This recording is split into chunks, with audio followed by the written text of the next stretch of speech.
Indian film industry में एक दौर ऐसा भी था जब हिंदी फिल्म इंडस्ट्री में गिने चुने चेहरे ही दर्शकों को लुभाया करते थे। साल 1940 के दशक में एक ऐसी ही हीरोइन थी जिसकी खूबसूरती को लोग आज भी नहीं भूल पाए हैं, वो जिसे हम मधुबाला के नाम से जानते हैं। मधुबाला ने फिल्म मुगले आजम में अनारकली का जो किरदार निभाया वो आज भी लोगों के दिलों में बसा हुआ है। 14 फरवरी 1933 को जन्मी मधुबाला के बचपन का नाम था मुमताज जहां दहलवी। इनके पिता का नाम अताउल्ला और माता का नाम था आयशा बेगम। खूबसूरती की मिसाल कही जाने वाली मधुबाला के जन्म से ही दिल में छेद था और फेफड़ों की परेशानी भी थी। डॉक्टरों के अनुसार इस बीमारी में उन्हें बहुत ही ज्यादा आराम की जरूरत थी, लेकिन घर की मजबूरियों के लिए मधुबाला को काम करना पड़ा था। मधुबाला बाहर से जितना खिलखिलाकर हंसा करती थी, उन्हें अंदर से उतनी ही ज्यादा तकलीफ थी। यूं तो उन्होंने फिल्मों में एंट्री साल 1942 में आई फिल्म बसंत से एक बाल कलाकार के तौर पर की थी। उस वक्त उनकी उम्र सिर्फ 9 साल थी, लेकिन बतौर अभिनेत्री उन्होंने 1947 में नीलकमल में काम किया था, जिसे फिल्म मेकर केदार शर्मा ने बनाई थी। इसके बाद उन्होंने 1947 में दिल की रानी और 1948 में अमर प्रेम में काम किया था। ये सभी फिल्में उन्होंने द शोमैन कहे जाने वाले राज कपूर के साथ की थी। मधुबाला का बचपन का नाम था मुमताज बेगम जहां दहलवी। वो अपने माता पिता की 5वीं संतान थी और उनके अलावा उनके 10 भाई बहन और थे। अपनी 5 बहनों में वो सबसे ज्यादा कमाती थी। उन्होंने छोटी सी उम्र में ही फिल्मों में काम करना शुरू कर दिया था, जिसके चलते वो स्कूल नहीं जा सकी। उन्हें उर्दू आती थी, लेकिन अंग्रेजी का एक शब्द भी नहीं बोल पाती थी। मधुबाला को जिस फिल्म ने राष्ट्रीय पहचान दी वो थी फिल्म महल। ये एक अधूरे प्रेम की कहानी है जो एक जन्म से दूसरे जन्म तक चलती है। उस समय तक लता को भारतीय फिल्म जगत में आए कई साल बीत चुके थे, लेकिन इस फिल्म में गाए उनके गाने आएगा आने वाला ने उन्हें पार्श्व गायन के शिखर पर पहुंचा दिया था। इस फिल्म के लिए जरूरी था कि हीरोइन का असाधारण रूप से सुंदर होना। कमाल अमरोही ने इस फिल्म के लिए मधुबाला को चुना था, जो कि उस समय एक बहुत ही बड़ा नाम नहीं थी। फिल्म कंपनी बॉम्बे टॉकीज का पूरा जोर था कि इस रोल के लिए सुरैया को चुना जाए, लेकिन कमाल अमरोही अपनी बात पर अडिग रहे। उस समय मधुबाला की उम्र मात्र 16 साल की थी, जबकि उनके हीरो अशोक कुमार उनसे दुगनी उम्र यानी कि 32 साल के थे। मधुबाला ने ये पूरी फिल्म अपने कंधे पर उठाई और इस फिल्म ने बॉक्स ऑफिस के सारे रिकॉर्ड भी तोड़ दिए थे। मधुबाला की प्रसिद्धि सिर्फ देश में ही नहीं थी, बल्कि विदेशों में भी बढ़ती चली जा रही थी। मधुबाला की बहन मधुर भूषण उर्फ जाहिदा ने एक बातचीत में बताया था कि हॉलीवुड के मशहूर निर्देशक फ्रैंक कापरा मधुबाला को हॉलीवुड की एक फिल्म में लीड कास्ट करवाना चाहते थे, लेकिन मधुबाला विदेश जाने के लिए नहीं मानी। उस जमाने में किसी ने भी ये कल्पना नहीं की थी कि एक दिन जुल्फिकार अली भुट्टो पाकिस्तान के राष्ट्रपति बनेंगे। जब ये गीत फिल्माया जा रहा था तो मुगले आजम के नृत्य निर्देशक लच्छू महाराज को एक ऐसे नृत्यांगना चाहिए थी जो कि चेहरे के भाव और हाथों के घुमाव से गीत के शब्दों की अदायगी कर सके। मधुबाला क्लासिकल डांसर तो नहीं थी, लेकिन उन्होंने इस गाने के लिए बहुत ही मेहनत की। लच्छू महाराज ने उन्हें महीनों कथक सिखाया। वैसे मुगले आजम की शूटिंग देखने आने वालों में चीन के प्रधानमंत्री चू एन लाई, सऊदी अरब के शेख सऊद, पाकिस्तान के मशहूर शायर फैज अहमद फैज और इटली के मशहूर फिल्मकार रॉबर्टो रोज़ोलिनी, डॉक्टर जिवांगो और लॉरेंस ऑफ अरबिया के निर्देशक डेविड लिन भी थे। ये बहुत ही कम लोग जानते हैं कि मुंबई के वर्ली सी फेंस में भुट्टो परिवार की एक आलीशान कोठी हुआ करती थी। सन 1954 से 1958 के बीच भुट्टो अक्सर इसी कोठी में रहा करते थे, जबकि उनका पूरा परिवार पाकिस्तान जा चुका था। इसी दौरान मुंबई में मुगले आजम फिल्म की शूटिंग हो रही थी। नौशाद याद करते हैं कि इस फिल्म में मोहे पनघट पे नंदलाल छेड़ गयो रे गाना फिल्माया जा रहा था और इसी दौरान भुट्टो इस गाने पर और मधुबाला पर इतने फिदा हो गए कि वो रोज इस गाने की शूटिंग देखने आ जाया करते थे और यही वजह थी कि वो मधुबाला से शादी को लेकर बेहद ही संजीदा हो गए थे। अपने इस इरादे का इजहार एक बार उन्होंने एक लंच के दौरान मधुबाला के सामने कर भी दिया था, लेकिन जवाब में उन्हें सिर्फ मधुबाला का एक कहकहा भर ही नसीब हुआ था। मुगले आजम मधुबाला के करियर की आखिरी फिल्म थी। पहले ये फिल्म नरगिस को ऑफर की गई थी, लेकिन उन्होंने ये फिल्म इसलिए नहीं साइन की क्योंकि वो उस समय राज कपूर कैंप में थी और दिलीप कुमार से उनका मनमुटाव चल रहा था।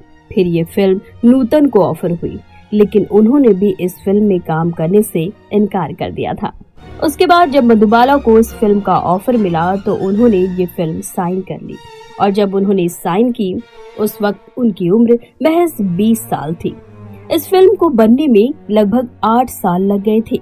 बाद में नादिरा ने कहा कि मधुबाला के ही बस की बात थी कि वो 8 सालों तक ये रोल करती रही, वो भी गंभीर रूप से बीमार होने के बावजूद भी।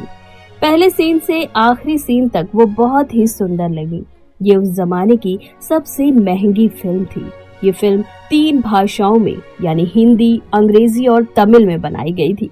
हर डायलॉग को 3 भाषाओं में रिकॉर्ड किया गया था और आखिर में फिल्म का इतना सारा नेगेटिव जमा हो गया था कि इससे कम से कम 3 फिल्में बनाई जा सकती थी। राजकुमार केसरवानी अपनी किताब दास्तान-ए मुगले आजम में लिखते हैं कि पृथ्वीराज कपूर उस समय एक साथ कई बीमारियों से जूझ रहे थे। मधुबाला भी दिल की बीमारी की वजह से कई पाबंदियों में बंधी हुई थी। फिल्म के खासे लंबे हिस्से में मधुबाला को असली लोहे की भारी भरकम जंजीरें पहननी थी।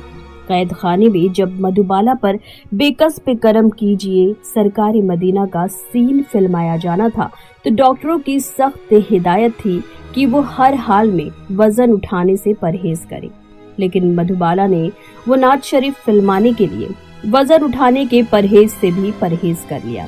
मधुबाला का जिस्म लाचार जरूर था, लेकिन उनके इरादे पक्के थे। मुगले आजम का सबसे चर्चित सीन था जब दिलीप कुमार मधुबाला के होठों को एक पंख से छूते हैं। सुभाष घई कहते हैं कि के आसिफ ने इस सीन को बहुत ही संवेदनशील ढंग से फिल्माया था। इस सीन का असर किसी चुम्बन के सीन के फिल्मांकन से कहीं अधिक था। महेश भट्ट की नजरों में ये भारतीय सिनेमा का शायद सबसे एरोटिक सीन था। बाद में के आसिफ की पत्नी सितारा देवी ने एक इंटरव्यू में कहा था, मुगले आजम के सेट पर हमेशा तनाव रहा करता था क्योंकि दिलीप कुमार और मधुबाला के बीच बोलचाल बंद थी। दबी हुई भावनाएं उस समय सामने आ गईं जब एक सीन में दिलीप कुमार ने मधुबाला के गाल पर इतनी जोर से थप्पड़ मारा कि सब लोग देखकर सन्न रह गए थे। अजीत कहते हैं कि सब लोग सोचने लगे थे कि अब आगे क्या होगा। क्या मधुबाला सेट से वॉकआउट कर जाएंगी? क्या शूटिंग कैंसिल कर दी जाएगी? इससे पहले कि मधुबाला कुछ कहती कि आसिफ उन्हें एक कोने में ले जाकर बोलते हैं कि मैं आज बहुत खुश हूँ क्योंकि ये साफ है कि वो तुम्हें अब भी प्यार करता है। ये काम करने की जरूरत सिर्फ एक प्रेमी ही कर सकता है। मुगले आजम में इतना अच्छा अभिनय करने के बावजूद भी उस साल का सर्वश्रेष्ठ अभिनेत्री का पुरस्कार मधुबाला को न मिलकर घूंघट फिल्म के लिए बीना रॉय को मिला। मधुबाला की छोटी बहन मधुर भूषण, जिनका असली नाम जाहिदा था, उनकी माने तो वो ताउम्र सच्चे प्यार के लिए तरसती रह गई थी।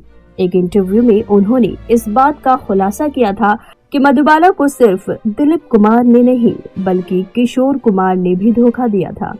मधुबाला की बहन की माने तो दिलीप कुमार से उनका रिश्ता B.R. चोपड़ा की फिल्म नया दौर की वजह से टूटा, न कि उनके पिता अताउल्ला खां की जिद से। इस फिल्म के कुछ हिस्सों की शूटिंग कर चुकी मधुबाला को मेकर्स ने बाकी शूटिंग के लिए ग्वालियर भेजना चाहा, डकैत इलाका होने के चलते पिता ने मेकर्स से लोकेशन चेंज करने का आग्रह किया था, जिसके लिए वो राजी नहीं हुए। तब मेरे पिता ने मधुबाला को फिल्म छोड़ने और मेकर्स के पैसे लौटाने के लिए कहा था। उस दौरान दिलीप कुमार की सगाई मधुबाला से हो चुकी थी। इस लिहाज से B.R. चोपड़ा ने दिलीप कुमार को मधुबाला से बात करने के लिए भेजा। दिलीप कुमार ने मधुबाला को खूब समझाया, लेकिन वो पिता के खिलाफ जाने के लिए राजी नहीं हुई और इसके बाद चोपड़ा प्रोडक्शन ने मधुबाला के खिलाफ केस फाइल किया, जो लगभग 1 साल तक चला। इसी बीच दोनों के रिश्ते में दरार आ गई। दिलीप साहब ने उनके सामने फिल्म छोड़कर शादी करने का प्रस्ताव रखा। मधुबाला ने कहा कि वो तभी शादी करेंगी जब दिलीप उनके पिता से माफी मांगे और इस बात से दिलीप साहब ने इनकार कर दिया।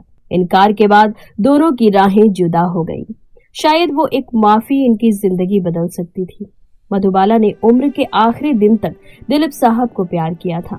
जब मधुबाला बीमार थी और लंदन में इलाज के लिए जाने की प्लानिंग कर रही थी, उस दौरान किशोर कुमार ने उनको प्रपोज कर दिया था। पिता चाहते थे कि मधुबाला डॉक्टर्स की राय लें और पूरी तरह से ठीक होने के बाद ही शादी करें, लेकिन दिलीप साहब के व्यवहार से गुस्साई मधुबाला ने तुरंत किशोर कुमार से शादी कर ली। 27 साल की उम्र में साल 1960 में किशोर कुमार और मधुबाला की शादी हुई थी। जैसे ही डॉक्टर्स ने बताया कि वो ज्यादा दिनों तक नहीं जी पाएंगी, तब किशोर कुमार ने मुंबई के कार्टर रोड में एक बंगला खरीदा और मधुबाला को वहां नर्स और ड्राइवर के साथ छोड़ दिया। 4 महीने में एक बार वो मिलने आया करते थे। उन्होंने मधुबाला का फोन उठाना भी बंद कर दिया था। किशोर कुमार मधुबाला से बेइंतहा प्यार करते थे, लेकिन जैसे ही वो लंदन से आई, उन्होंने मधुबाला को धोखा दे दिया। वो अच्छे पति नहीं थे। अनिल विश्वास का मानना था कि फिल्म उद्योग में मधुबाला से अधिक मृदुभाषी और लोगों का सम्मान करने वाली महिला उनके अलावा कोई नहीं थी। मशहूर पत्रकार B.K. करंजिया लिखते हैं कि मैं आज तक याद करता हूँ कि किस तरह मधुबाला मेरी बेटी रतन के साथ क्वेटा टेरेस के हमारी फ्लैट में लुक्का छिपी खेला करती थी। एक बार मेरी बेटी ने मेडो स्ट्रीट पर कुंबा के क्रीम बन खाने की इच्छा प्रकट की थी। अगले दिन ही मधुबाला का ड्राइवर क्रीम बन ले आया और एक बड़ा गिफ्ट रैप्ड डब्बा हमारे घर छोड़ गया था। जब दिलीप कुमार सायरा बानो से शादी कर रहे थे, तो मधुबाला ने उन्हें संदेश भिजवाया कि वो उनसे मिलना चाहती हैं। जब दिलीप कुमार उनसे मिलने गए, तो मधुबाला बहुत कमजोर हो चुकी थी और उन्होंने बहुत ही धीमी आवाज में उनसे कहा था, हमारे शहजादे को उसकी शहजादी मिल गई, मैं बहुत खुश हूँ। मधुबाला इस बात से बेहद दुखी थी कि उनसे कोई भी मिलने नहीं आता था। वो जमाना क्या जमाना था जब वो बॉलीवुड की एक हॉट प्रॉपर्टी हुआ करती थी, लेकिन जब वो बीमार और मरने की कगार पर थी, तो कोई भी उनका हाल जानने नहीं आया। उन दिनों मधुबाला ने तैयार होना भी छोड़ दिया था। वो हर वक्त नाइट गाउन में रहा करती थी और जिंदगी से जूझते जूझते मात्र 36 साल की उम्र में ही उनका निधन हो गया। दोस्तों, ये थी बॉलीवुड की बेहद ही खूबसूरत हसीना, बेहद ही खूबसूरत एक्ट्रेस, बेहद ही संजीदा इंसान मानी जाने वाली मधुबाला की कहानी, जो कि एक दर्द भरी दास्तान के रूप में पूरी दुनिया को हमेशा याद रहेगी। तो दोस्तों, आज का अंक बस यहीं तक। अगर आप भी अपने फेवरेट बॉलीवुड स्टार के बारे में कुछ दिलचस्प बातों को जानना चाहते हैं, तो हमारे वीडियो को लाइक जरूर करें और हाँ, हमारे चैनल को सब्सक्राइब भी कर लें, ताकि नेक्स्ट वीडियो का नोटिफिकेशन आप तक तुरंत पहुंच सके। इसी के साथ दीजिए सीमा शाही को इजाजत। नमस्कार।